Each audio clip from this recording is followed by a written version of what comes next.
कल हम लोग पढ़े थे इलेक्ट्रिक करंट का लेक्चर नंबर 1। आज हम लोग देखने वाले हैं इलेक्ट्रिक करंट का लेक्चर नंबर 2। ठीक है, तो कल हम लोग सिर्फ इंट्रोडक्शन देखे थे इलेक्ट्रिक करंट का कि इलेक्ट्रिक करंट क्या होता है। इलेक्ट्रिक करंट के बारे में बताया था कि rate of flow of charge is equal to electric current. ठीक है, तो वहाँ पे इसके बारे में हम सिर्फ चर्चा किए कि इलेक्ट्रिक करंट क्या होता है। जो आप 10th में पढ़े थे उसी को थोड़ा सा हम डिटेल में बता दिए थे कि इस चैप्टर में हम लोगों को पढ़ना क्या है और उसका जैसे इलेक्ट्रिक करंट आया कहाँ से और इलेक्ट्रिक करंट होता क्या है, इस बारे में हम लोग कल चर्चा कर चुके हैं। अब हम लोग पढ़ने जा रहे हैं लेक्चर नंबर 2 में। इसमें हम लोग पढ़ेंगे सबसे पहले कि इलेक्ट्रिक करंट को अब हम लोग काम में लाना है। तो काम में लाने के लिए क्या करते हैं, हम लोग चार्ज का फ्लो करवाते हैं। तो चार्ज का फ्लो होगा, तो देखिए यहाँ पे क्या होता है, इलेक्ट्रिक करंट होता है rate of flow of charge. Electric current क्या होता है, rate of flow of charge, मतलब आवेश के प्रवाह का दर। मतलब हमको चार्ज को फ्लो करवाना है, मतलब चार्ज जो आवेश जो होगा उसका प्रवाह होगा, मतलब आवेश चलेगा। तो आवेश दो तरीके से चल सकता है। ठीक है, एक तो रैंडम डायरेक्शन में, मतलब उसका कोई डायरेक्शन फिक्स नहीं है, कभी इधर कभी उधर कभी इधर। ठीक है, दूसरा हो सकता है कंटिन्यूअस एंड फिक्स डायरेक्शन, दो डायरेक्शन में। ठीक है, तो देखिए अगर हमको चार्ज का फ्लो हो रहा है, लेकिन चार्ज का फ्लो हो तो उससे हमको काम निकालना है ना। तो काम कब निकलेगा और कब नहीं निकलेगा समझेंगे।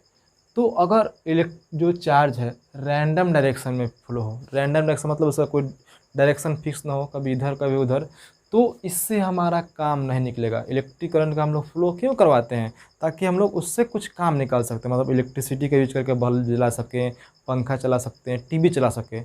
अगर वहाँ पे जो चार्ज है रैंडम डायरेक्शन में फ्लो होगा तो वहाँ पे कोई भी इलेक्ट्रिक करंट उतना नहीं हो पाएगा, इस कारण से उसका हम लोग यूज नहीं कर पाएंगे। ठीक है, तो अगर हमको इलेक्ट्रिक करंट का से हमको काम निकालना है, कोई काम निकालना है, फ़ोन चार्ज करना है, पंखा चलाना है, टीवी चलाना है, तो वहाँ पे चार्ज को फिक्स डायरेक्शन में फ़्लो करना पड़ेगा। चार्ज को एक डेफिनिट डायरेक्शन में फ़्लो करना पड़ेगा और वो ठीक है फ्लो हो, उसके साथ साथ कंटिन्यूअस दे। ऐसा नहीं कि कभी चार्ज आए कभी ना आए, ऐसा नहीं।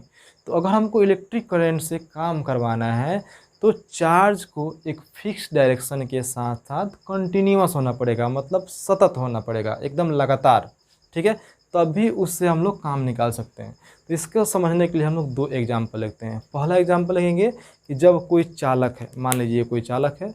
ये केस देखेंगे जब ये बैटरी से न जुड़ा हो तब इसके अंदर क्या होता है। ठीक है, दूसरा केस देखेंगे कि इसको जब बैटरी से जोड़ देते हैं तब इसके अंदर क्या होता है। समझ गए, हम लोग देखने जा रहे हैं पहला केस कि मान लीजिए कोई लोहा है, तो लोहा को हम बैटरी से नहीं जोड़े हैं, चाहे तांबा है, चाहे क्या बोलते हैं, तांबा है चाहे चांदी है, उसको हम लोग बैटरी से नहीं जोड़े हैं, तब इसके अंदर क्या होता है उस केस को हम देख रहे हैं। पहला, जब चालक बैटरी से न जुड़ा हो, या when conductor is not connected with battery, मतलब बैटरी के साथ ये जुड़ा नहीं है।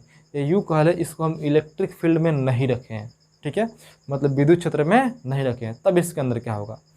तो देखिए कोई भी चालक जो होता है किस रूप में अपने अंदर होता है, तो हम लोग जानते हैं चालक के अंदर नाभिक होते हैं, नाभिक होता है, फिर कक्ष होता है, कक्ष में इलेक्ट्रॉन होता है। तो बाहरी कक्ष का इलेक्ट्रॉन ही सिर्फ घूमता है, तो ये बाहरी कक्ष के इलेक्ट्रॉन हो गए और ये क्या हो गया, हमारा नाभिक हो गया, न्यूक्लियस। इसको हम लोग बोलते हैं कर्नल्स, कहीं कहीं बोल सकते हैं कर्नल्स। कर्नल्स क्या होता है, मान लो कि अपना लोहा है, लोहा में से 2 इलेक्ट्रॉन निकाल दो तो क्या बचेगा, Fe2+। तो Fe2+ क्या कहलाएगा, कर्नल्स कहलाएगा। ठीक है, कर्नल्स, समझ गए, कर्नल नहीं जो मूवी रिलीज हुआ है, कर्नल्स। ठीक है, तो अब हम लोग देखते हैं कि ये कर्नल्स है, ये कहीं हिलने डुलने वाला नहीं है। ये क्या होता है, हमारा फिक्स्ड होता है, ये कहीं पर भी हिलने डुलने वाला नहीं है। ठीक है, अब आते हैं माइनस इलेक्ट्रॉन्स। इलेक्ट्रॉन क्या कर सकते हैं, मूविंग कर सकते हैं। ठीक है, मूविंग। ठीक है, ये मूव करते रहते हैं हमेशा। तो ये मूव करते रहते हैं, तो क्या इसका डायरेक्शन फिक्स है, नहीं, क्योंकि हम इनको बैटरी से नहीं जुड़े हैं। जब बैटरी से नहीं जुड़े हैं तो ये जो इलेक्ट्रॉन होता है मूव करते रहता है। मान लीजिए कोई ये इलेक्ट्रॉन है, ये मूव कर रहा है ऐसे, ये इलेक्ट्रॉन है, ये इस डायरेक्शन में, ये मूव कर रहा है इस डायरेक्शन में, ये मूव कर रहेगा इस डायरेक्शन में। मतलब किसी भी इलेक्ट्रॉन के पास कोई फिक्स डायरेक्शन नहीं है, कोई भी फिक्स डायरेक्शन नहीं है। तो ऐसा होता है कि आवेश का, यहाँ पे इलेक्ट्रॉन का फ्लो हो रहा है, इलेक्ट्रॉन पे क्या है, आवेश है, इलेक्ट्रॉन पे आवेश है, फ्लो भी हो रहा है, लेकिन ओवरऑल करंट क्या हो जा रहा है, जीरो। ओवरऑल करंट क्या हो जा रहा है, जीरो। तो यहाँ पे कोई भी करंट का फ्लो होने वाला नहीं है। ठीक है, यहाँ पे कोई भी करंट का फ्लो होने वाला नहीं है। फिर क्वेश्चन उठता है कि भाई इलेक्ट्रॉन मूव कर रहा है, तो इलेक्ट्रॉन क्यों मूव करता है, इसका कुछ ना कुछ कारण होगा। तो इलेक्ट्रॉन का मूव होने का कारण हम बताते हैं। देखिए, कहीं भी ये हमारा कंडक्टर होगा, चालक होगा, तो इन्वायरमेंट में रखा होगा, कहीं भी वातावरण में, तो वातावरण चालक के बीच कुछ टेम्परेचर का डिफरेंस हो सकता है। तो टेम्परेचर के डिफरेंस के कारण इसके पास क्या होगा, इलेक्ट्रॉन उस एनर्जी को गेन करेगा, और गेन करेगा तो क्या होगा इसके पास, अब वो एनर्जी जो आएगा इलेक्ट्रॉन, जैसे कोई भी परमाणु है गेन करेगा तो उस किसको एनर्जी देगा, तो लास्ट ऑर्बिट में जो इलेक्ट्रॉन होते हैं उनको मिलेगा एनर्जी। और वो जब भी इलेक्ट्रॉन को एनर्जी मिलता है वो क्या होता है, बाहर निकलना शुरू कर देगा तुरंत। और बाहर निकलने के पास फिर ऊर्जा मिलेगा, तो उसके पास एक एनर्जी आ जाएगा, काइनेटिक एनर्जी। वो काइनेटिक एनर्जी कहाँ से मिला, हीट से मिला ना, इसलिए इसको बोलते हैं थर्मल एनर्जी। तो इस थर्मल एनर्जी के कारण, due to thermal energy, thermal energy के कारण इलेक्ट्रॉन क्या करते हैं, हमेशा मूव करते रहते हैं। ठीक है, अब इनके जो मोशन होता है, इलेक्ट्रॉन का जो मोशन होता है, इस मोशन को कभी कभी हम थर्मल वेलोसिटी भी कहते हैं, थर्मल वेलोसिटी भी कहते हैं। ठीक है ना, ये क्यों आया है, क्योंकि ये हम लोग हीट में पढ़ना होता है ये सब, काइनेटिक थ्योरी ऑफ गैसेस। क्योंकि इसका कुछ टेम्परेचर होगा, टेम्परेचर के कारण इसके पास कुछ एनर्जी होगा, और उस एनर्जी के कारण ये हमेशा इलेक्ट्रॉन मूव करते रहता है। और ये थोड़ा सा नहीं, बहुत बहुत ज़्यादा मूव करते रहता है। कितना अप्रॉक्स, तो 10⁵ मीटर पर सेकेंड, जो कि बहुत ज़्यादा होता है। ठीक है, ये हम लोग हीट में पढ़ते हैं कि इसका वैल्यू कैसे निकलता है। तो इसका वैल्यू निकालने का एक फॉर्मूला दिया जाता है वहाँ पे, VRMS = √3kT/m। सबका मतलब सिखाते हैं यहाँ पे। के का मतलब होता है यहाँ पे Boltzmann constant, Boltzmann constant. T जो होगा रूम टेम्परेचर पर हम चेक कर लेते हैं, रूम टेम्परेचर कितना होता है अप्रॉक्स, मान लेते हैं यहाँ पर 298 केल्विन। ठीक है, एम क्या होता है, दिख रहा है कि नहीं बोर्ड में, मास ऑफ इलेक्ट्रॉन। एम क्या होता है, मास ऑफ इलेक्ट्रॉन। ठीक है, अब सबका वैल्यू पुट कर देते हैं, अप्रॉक्स देखते हैं कितना आता है। तो होगा 3, बोल्ट्जमान कांस्टेंट का वैल्यू होता है 1.38 गुना 10⁻⁻23। टेम्परेचर लगभग 298 केल्विन रख सकते हैं, अपॉन मास ऑफ इलेक्ट्रॉन 9.1 × 10⁻31। ठीक है, ये वैल्यू हम लोग क्या कर सकते हैं, इसको हम लोग पुट कर दिए। ठीक है, इसका वैल्यू अप्रोक्स निकालेंगे तो अप्रोक्स ये वैल्यू होता है 10⁵ मीटर पर सेकेंड, मतलब 100 किलोमीटर पर सेकेंड। देखो 100 किलोमीटर पर सेकेंड घंटा लिखा जा रहा है। हम लोग 100 किलोमीटर से बाइक भी नहीं चल पाते हैं, ये 100 किलोमीटर सिर्फ 1 सेकेंड में चल रहा है। बाइक तो 1 घंटा में ना 100 किलोमीटर चलता है, यहाँ पे 1 सेकेंड में 100 किलोमीटर। सोच सकते हो कितना ज़्यादा ये मूव करेगा, कितना ज़्यादा इसके पास स्पीड होगा। ठीक है, इसके पास स्पीड बहुत बहुत ज़्यादा होता है, बहुत ज़्यादा होता है। ठीक है, 100 किलोमीटर पर सेकेंड। ये कहाँ से आता है, थर्मल एनर्जी से। इसके पास स्पीड जो होता है उसको क्या कहते हैं हम लोग कहते हैं इसको थर्मल वेलोसिटी। ठीक है, थर्मल स्पीड भी कह सकते हो, वेलोसिटी कहने से अच्छा हो कि स्पीड, मतलब स्पीड कहो। ठीक है, तो ये जो है थर्मल स्पीड के कारण यहाँ पे इलेक्ट्रॉन का फ्लो हुआ। इलेक्ट्रॉन का फ्लो बहुत बहुत ज़्यादा बहुत तेज़ होता है। अब इलेक्ट्रॉन पे क्या होता है, आवेश, मतलब आवेश का प्रवाह बहुत तेज हो रहा है। सोचने वाला बात यह है कि इतना तेज़ी से आवेश का प्रवाह हो रहा है, उसके बावजूद जो है इसमें करंट का फ्लो नहीं हो रहा है। सोचने वाला बात ये भी। ठीक है, क्योंकि इसका डायरेक्शन कोई फिक्स्ड नहीं है, इसका कोई भी डायरेक्शन फिक्स्ड नहीं है। अब इलेक्ट्रॉन जो मूव कर रहे हैं इधर उधर मूव कर रहे हैं, इन सब इलेक्ट्रॉन को हम लोग एक नाम दे देते हैं, इधर लिख देते हैं मोबाइल इलेक्ट्रॉन। ये वाला मोबाइल नहीं है, चंचल, मतलब हमेशा जो घूमते हैं उसको बोलते हैं मोबाइल इलेक्ट्रॉन, हमेशा जो घूमते रहे। ठीक है, इसको मोबाइल इलेक्ट्रॉन भी कहा जाता है। ठीक है, अब थोड़ा हम लोग देख लेते हैं, एक रिजल्ट निकाल लेते हैं ताकि आगे हम लोगों का यूज हो। रिजल्ट ये है कि अगर मान के चलो कि एक दूसरा डायग्राम बनाना पड़ेगा हमको, तो बना लेते हैं दूसरा डायग्राम।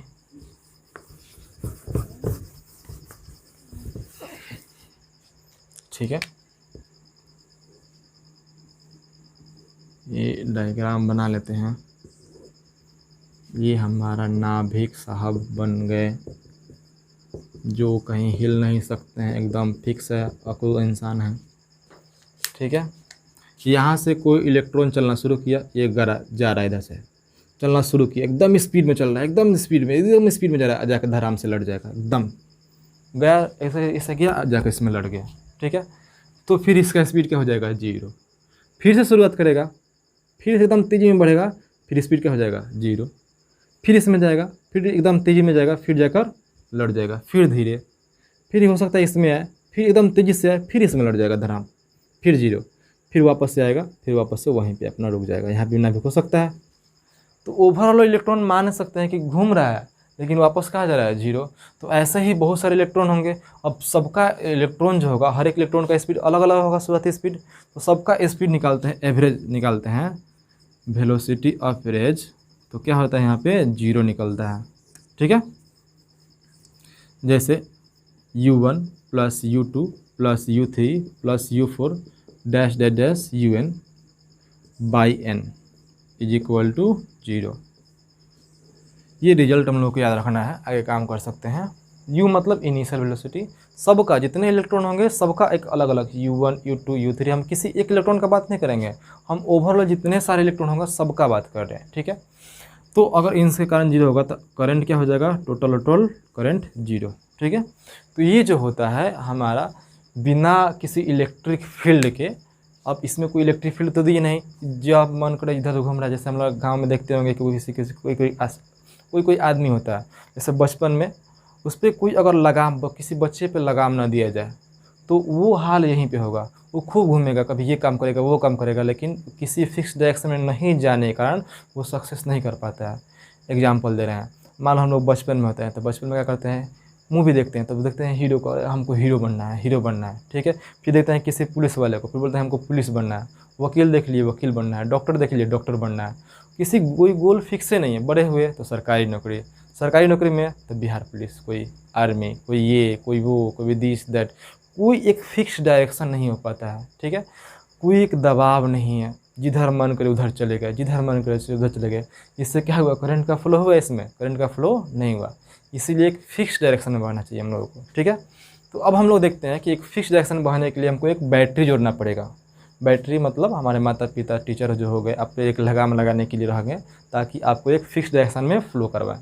तो हम इसको बैटरी में जोड़ते हैं। केस 2 हम लोग देखते हैं।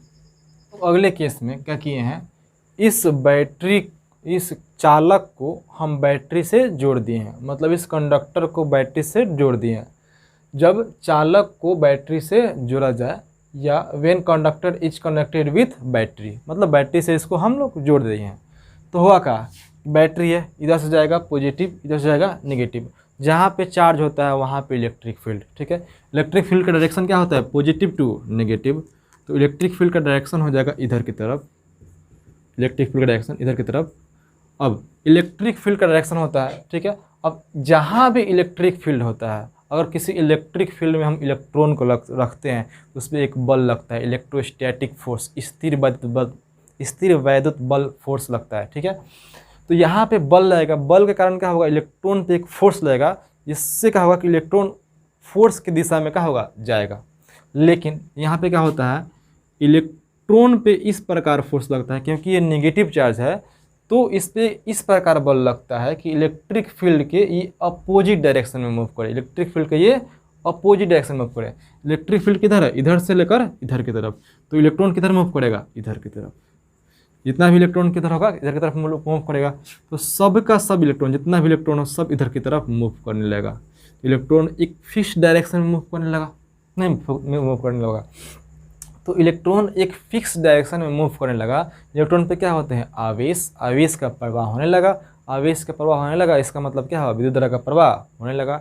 यहाँ से हमेशा माइनस चार्ज जाएंगे, इधर ऐसे फ्लो होने लगेगा। ठीक है, तो ये पूरा यहाँ से इलेक्ट्रॉन शुरू होगा, ऐसे ऐसे करके यहाँ से लेकर यहाँ तक चलाएगा। तो एक पूरा सर्किट हमारा कंप्लीट हो जाएगा। उसके बाद इलेक्ट्रॉन का फ्लो क्या होगा, यहाँ पे कंटिन्यूअस होगा, लगातार होगा। तब हमारा आवेश का जो प्रवाह है एक फिक्स डायरेक्शन में और सतत होने लगा, जिससे इस कंडक्टर में हमारा विद्युत धारा का प्रवाह होने लगा। ठीक है, तो यहाँ पे क्यों हुआ, क्योंकि हम बैटरी से जुड़े हैं ना। बैटरी क्या करते हैं, इस पर एक फोर्स लगा, इलेक्ट्रिक फील्ड प्रोड्यूस किया, इलेक्ट्रिक फील्ड के कारण क्या लगाया, एक फोर्स लगाएगा।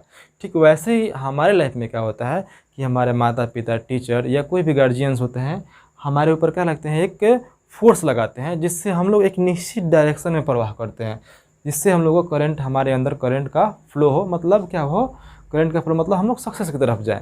ठीक वैसे ही काम यहाँ पे हो रहा है। ठीक है, तो हम लोग सीख गए कि बाहर से इलेक्ट्रिक फील्ड लगाते हैं या बैटरी से जोड़ते हैं तो इसमें करंट का फ्लो होने लगा। ठीक है, अब यहाँ पे हम यहाँ पे क्या होगा कि इलेक्ट्रिक फील्ड के कारण इस पर फोर्स लगा तो इसमें एक्सेलरेशन भी होगा। एक्सेलरेशन कितना होगा, तो पहले फोर्स निकालते हैं। पहले फोर्स कितना होता है, फोर्स इज इक्वल टू क्या होता है, क्यू इंटू ई। क्यू कितना है यहाँ पे, electron minus electron into electric field. तो एफ क्या निकला, माइनस ई इंटू ई मतलब इलेक्ट्रॉन पे जो आवेश होता है, माइनस क्योंकि अपोजिट डायरेक्शन में हो रहा है। ठीक है, अब एफ इज इक्वल टू क्या होता है, एम इंटू ए, न्यूटन सेकेंड लॉ से निकलता है ये, एफ बाई एम। एफ का फॉर्मूला यहाँ से रख दो तो क्या हो जाएगा, माइनस ई अपॉन एम। तो यहाँ से एक्सेलरेशन निकल गया माइनस ई अपॉन एम। ठीक है, तो ये डायरेक्शन के साथ निकला, लेकिन हमको डायरेक्शन का यूज नहीं है, हमको सिर्फ मैग्नीट्यूड चाहिए। तो मैग्नीट्यूड निकाल लेते हैं, तो ये माइनस क्या हो जाएगा, गायब हो जाएगा, ई बटा एम। तो ये हमारा एक्सेलरेशन का फॉर्मूला निकल जाएगा, ई बाई एम। ठीक है, तो ये हमारा काम करेगा। अब यहाँ पे दो चीज़ को हम डिफाइन करते हैं, यहाँ पे भी वापस आएंगे। ठीक है, लेकिन उससे पहले दो चीज़ को डिफाइन कर ले हम। पहला ड्रिफ्ट वेलोसिटी, इलेक्ट्रॉन जो है, इलेक्ट्रॉन यहाँ से मूव करेगा तो इलेक्ट्रॉन के पास कुछ ना कुछ वेलोसिटी होगा। ठीक है, तो उस वेलोसिटी का एक नाम दिया जाता है जिसको हम लोग बोलते हैं अनुगमन वेग। अनुगमन वेग इंग्लिश बोलते हैं इसको ड्रिफ्ट वेलोसिटी। ड्रिफ्ट वेलोसिटी मतलब इलेक्ट्रॉन जिस वेग से जा रहा है इसको हम लोग बोलेंगे ड्रिफ्ट वेलोसिटी। ठीक है, ड्रिफ्ट वेलोसिटी होता क्या है, तो विद्युत क्षेत्र के प्रभाव में इलेक्ट्रॉन का चालक में एक छोर से दूसरे छोर तक जिस औसत चाल या वेग से जाता है उसे हम लोग क्या कहते हैं, अनुगमन वेग। अनुगमन वेग को हम लोग VD से सूचित करते हैं। किसको करते हैं, VD से। ये औसत चाल होता है, बहुत सारे इलेक्ट्रॉन होगा ना जिसका स्पीड V1 होगा, V2 होगा, V3 होगा, तो इन सब का एवरेज मतलब V1 plus V2 plus V3 dash dash dash Vn by n. Vn क्या है, फाइनल वेलोसिटी, शुरू वाला वेलोसिटी नहीं, क्योंकि शुरू में तो अपना रैंडम करेगा थर्मल वेलोसिटी के कारण, ये फाइनल वेलोसिटी होगा। तो औसत, इसको हम लोग एक अलग भी नाम दे सकते हो तुम, V एवरेज, एवरेज वेलोसिटी। ठीक है ना, या VD या अनुगमन वेग भी कह सकते हो। ठीक है, अब यहाँ पे एक चीज़ हम बोलने वाले हैं, यहाँ पे जो VD होता है वो होता है नियत। फिर बोलोगे नियत कैसे, यहाँ पे बहुत ज़्यादा कन्फ्यूजन होता है। दो चीज़ कन्फ्यूजन, पहला चीज़ कि इलेक्ट्रॉन पे हमारा इलेक्ट्रिक फील्ड के कारण फोर्स लगता है। फोर्स लगता है तो इसका मतलब जहाँ फोर्स लगा वहाँ एक्सेलरेशन होगा, एक्सेलरेशन होगा इसका मतलब वेलोसिटी नियत हो ही नहीं सकता है। वेलोसिटी क्या होगा, हमेशा बढ़ते रहेगा। बहुत ज़्यादा कन्फ्यूजन होता है, इस कन्फ्यूजन को हम थोड़ा देर बाद क्लियर करेंगे। दूसरा कन्फ्यूजन ये होगा कि भाई अभी हम लोग पढ़े थे कि इलेक्ट्रॉन बहुत तेज़ी से मूव करेगा, तो ये भी मूव कर रहा होगा 10⁵ मीटर पर सेकेंड, लेकिन यहाँ पे बिल्कुल भी नहीं होता, ये बहुत ही स्लो मूव करता है। ये VD जो होता है अप्रोक्स होता है 10⁻⁻⁴ मीटर पर सेकेंड। इसको मीटर मतलब लगेगा 0.1 मिलीमीटर पर सेकेंड। वहाँ पे आया था 100 किलोमीटर पर सेकेंड, और यहाँ पे कितना आया 0.1 मिलीमीटर पर सेकेंड। तो दो चीज़ हमारे लिए बहुत ज़्यादा कन्फ्यूजन होता है। पहला चीज़ क्या होता है, पहला चीज़ कन्फ्यूजन कि यहाँ पे एक्सेलरेशन है, एक्सेलरेटेड मोशन। अच्छा, एक्सेलरेटेड मोशन है तो ये भी बोल सकते हैं कि जहाँ पे भाई आवेश एक्सेलरेट कर रहा है यहाँ पे, इसका मतलब इलेक्ट्रॉन जो है मैग्नेटिक बिहेवियर भी दिखाने लगेगा। हम बताए थे शुरू में इंट्रोडक्शन में कि जहाँ पर भी इलेक्ट्रॉन एक्सेलरेट होगा मतलब इसमें एक्सेलरेशन का वैल्यू कुछ होगा, मतलब नॉन यूनिफॉर्म मोशन होगा, वहाँ पर मैग्नेटिक बिहेवियर दिखाने लगता है। लेकिन यहाँ पे ऐसा बिल्कुल वैसा कुछ होने वाला नहीं है। ठीक है, वो कैसे नहीं है वो देखेंगे। दूसरा कन्फ्यूजन ये है कि VD का मान बहुत ज़्यादा होना चाहिए, लेकिन VD का मान क्या होता है, बहुत कम। तो ये लोग थोड़ा देर बाद देखने वाले हैं, लेकिन उससे पहले एक चीज़ और हम देख लेते हैं, गतिशीलता। इसको बोलते हैं मोबिलिटी। ठीक है, मतलब ये गतिशील है ना, ठीक है ना। तो गतिशीलता को म्यू से डिपेंड करते हैं, और म्यू क्या होता है, ये ड्रिफ्ट वेलोसिटी। और इस पे जो इलेक्ट्रिक फील्ड लगा है इसका रेशियो, ये क्या बताएगा कि जो गतिशील है मतलब कितना ज़्यादा इसमें गतिशीलता पावर, मतलब कितना तेज़ी से मूव कर रहा है या स्लो कर रहा है, इसके नेचर को बताएगा हमारा गतिशीलता। ठीक है, अब हम लोग वापस अपने टॉपिक पे आते हैं। टॉपिक हमारा ये है कि जो हमारा जो इलेक्ट्रॉन है एक्सेलरेटेड मोशन क्यों नहीं है, मतलब वीडी नियत कैसे है और वीडी का मान इतना कम कैसे है, वो हम थोड़ा देर बाद देखते हैं। इसके लिए एक हमको ग्राफ बनाना पड़ेगा। थोड़ा देखने में बहुत ज़्यादा कॉम्प्लिकेटेड लग रहा होगा, ठीक है, लेकिन इसको समझने की कोशिश करते हैं। ठीक है, ये पहला जो ब्लू कलर का जो ग्राफ है, ब्लू कलर का जो ग्राफ है, ये विदाउट इलेक्ट्रिक फील्ड है।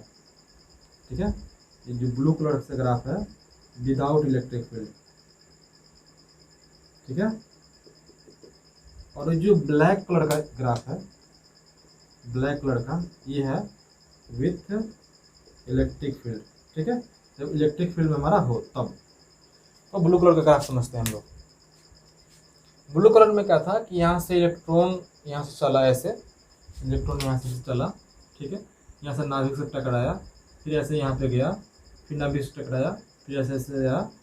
ठीक है, फिर नाभिक से टकराया, फिर इधर मुड़ गया, फिर ऐसे टकराया, फिर ऊपर गया, फिर ऐसे ऐसे गया, फिर मूव करके वापस उसी डायरेक्शन में आ गया। जैसे कि हम लोग पहला केस में देखे थे कि जब चालक जो है हमारा बैटरी से न जुड़ा हो तो वहाँ पे इलेक्ट्रॉन जहाँ से शुरू करता है वहीं पे ख़त्म करता है। ओवरऑल हम किसी एक इलेक्ट्रॉन की बात नहीं कर रहे, हम सब इलेक्ट्रॉन का बात कर रहे हैं।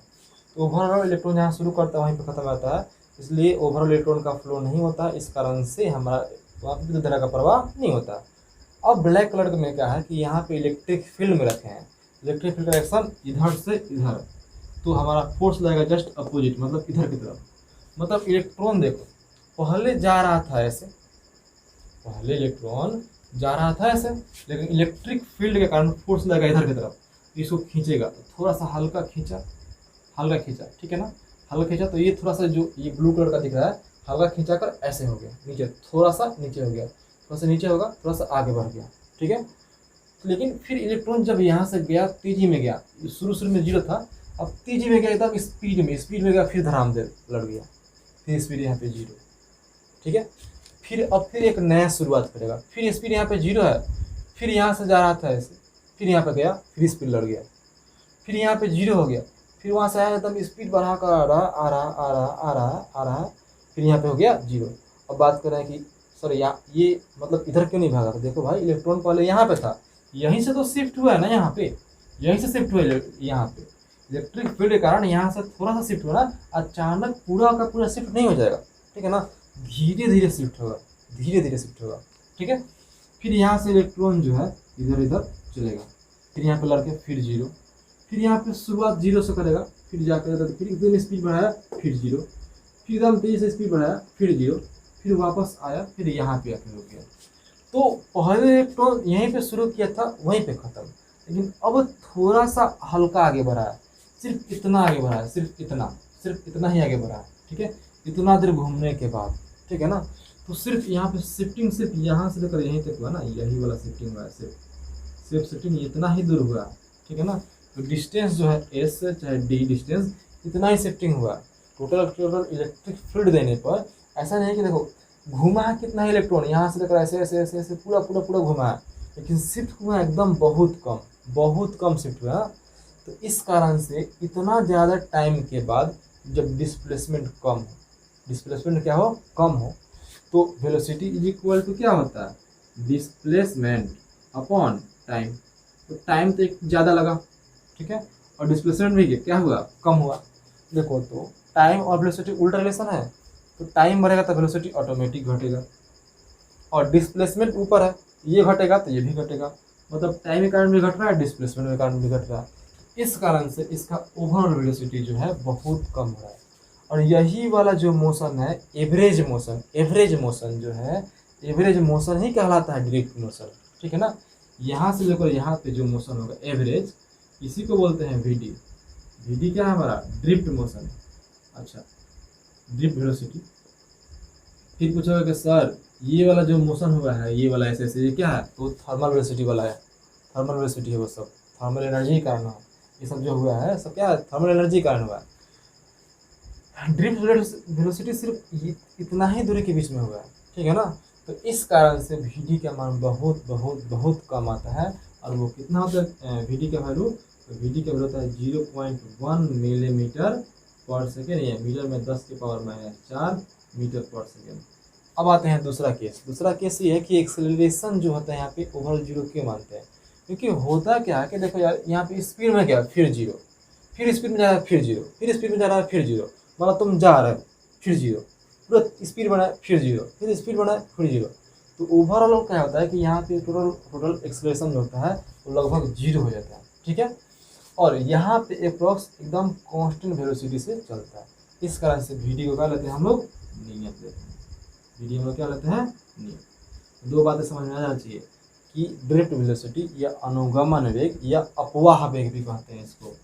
कहीं कहीं किसी की बुक में हिंदी में अपवाह वेग भी लिखा है। तो इस वेलोसिटी को, इसका वैल्यू बहुत कम होता है और ये क्या होता है, नियत होता है, ठीक है। ये हम लोग समझ गए, ठीक है। तो ड्रिफ्ट वेलोसिटी बहुत कम होता है, थर्मल वेलोसिटी बहुत ज़्यादा होता है। ये हम लोग लिखते हैं कि थर्मल वेलोसिटी जो होता है बहुत बहुत बहुत ज़्यादा होता है, किससे, ड्रिफ्ट वेलोसिटी से। ड्रिफ्ट वेलोसिटी से बहुत ज़्यादा होता है। थर्मल वेलोसिटी होता है 10⁵ मीटर पर सेकेंड, ड्रिफ्ट वेलोसिटी होता है 10⁻⁴ मीटर पर सेकेंड। याद रहेगा, लगभग अप्रॉक्स का बात कर रहा है, ठीक है। तो इतना चीज़ हम लोग समझ गए, इतना में कोई दिक्कत नहीं है, ठीक है। हम लोग आगे बढ़ते हैं।